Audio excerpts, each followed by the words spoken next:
Hello, it's Tuesday the 25th. I'm FxPlew and this is the market brief. So little Rishi is our new Prime Minister.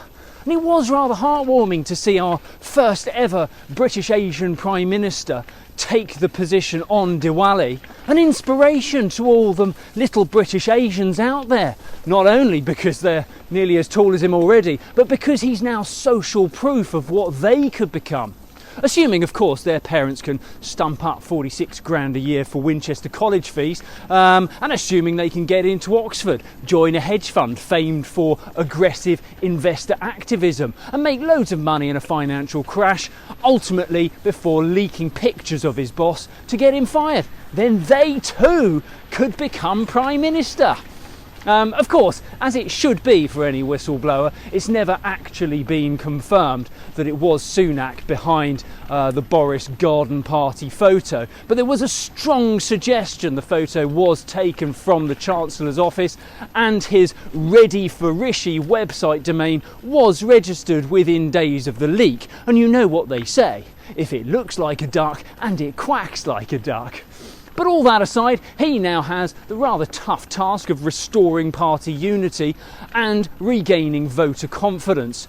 He must focus on rebuilding the economy, repairing the NHS, and he needs to find a solution for post-Brexit immigration too, as so many small businesses blame the lack of cheap labour for rising costs. And that, of course, is driving inflation.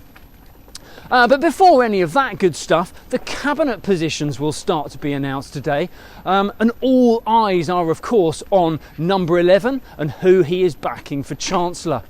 In the market yesterday, sterling traded up to about 114.10 against the dollar, but it lacked any real momentum. We open around 112.80 against the dollar this morning. We're about 114.30 against the euro, and euro dollar is around 98.70 on the open. And relative to UK politics, there's not that much going on in the US at the moment.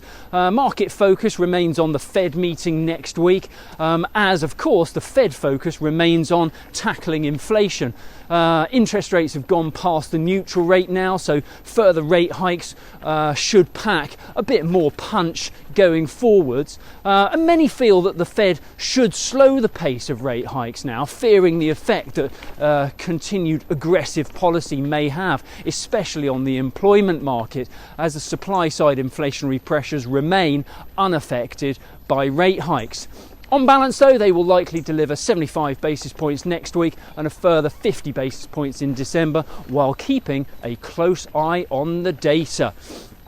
The dollar index is less affected by the interest rate outlook right now, and the highs are becoming that little bit lower. Yesterday we topped out at around 112.55 and closed just below the 112 level. That's it from me. Have a great day. If you do not have a clue, then just tweet through and ask FxPlew.